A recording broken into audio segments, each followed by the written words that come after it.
Not that guy, pal. Trust me. You're not that guy. He's pouring into this is truly Tim Tszyu show. With Tim Tszyu returning on December 17th against Anthony Velazquez, a lot of people, including myself, are wondering if he is still world level. Because let's be honest, the last few years have completely changed the fans' perception of him, and not in a good way. Hey, yo, what the f? This is a guy who not long ago was being called Tim Tszyu, the future of the 154-pound division and the new star of Australian boxing. Tim was on one of the best runs we've seen as super welterweight. He was beating everyone, stopping contenders, bringing energy and attention back to the division. You could feel the momentum, you could feel the rise. It felt like Tim was unstoppable. But boxing changes fast, and now here we are, asking if he's even still elite anymore. So let's break it down. Tim's first fight with Fundora was supposed to be the big breakout in America. The original opponent, Keith Thurman, pulled out, and Tim showed why he was him. He selected Fundora last minute.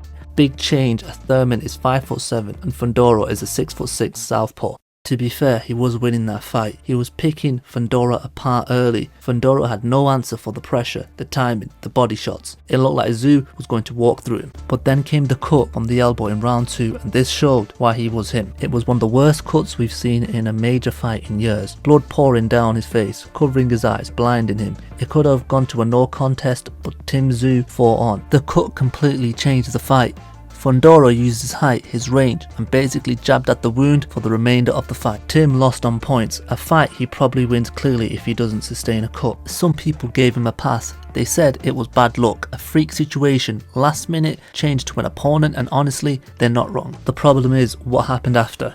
In his return fight against Murtazaliev, the IBF champion at 154 pounds, Tim just didn't look like the same guy. He looked hesitant. He looked like someone still carrying scars from the Fundora fight, continuously patting his head as though the cut had reopened. Murtazaliev beat him up, outboxed him and dropped him multiple times. That was the first time fans really questioned Tim Tszyu. What? Then came the rematch with Fundora. Look, quitting in boxing is always a complicated topic. Fans judge too harshly without understanding what a fighter is feeling in the moment.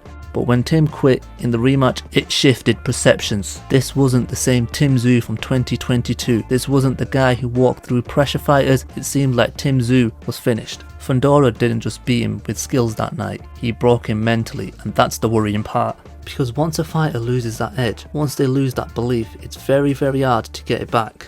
And now the question is, did Tim Tszyu peak already, or can he rebuild? After the rematch loss, Tim made major changes. He moved to middleweight, he hired a new coach, Pedro Diaz, as well as a brand new team.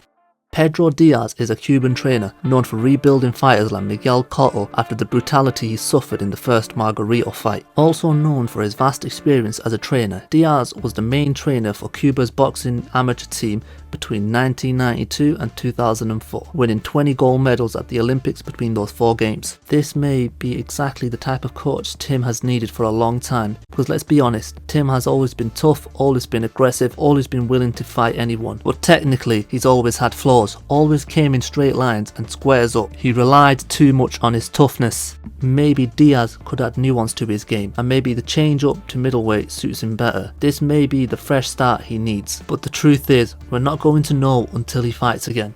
And now that brings us back to December 17th. Tim is fighting Anthony Velazquez, a guy I do not know much about, but his record speaks loudly. Undefeated, 18 fights, 18 wins, 0 losses, 15 big wins by knockout.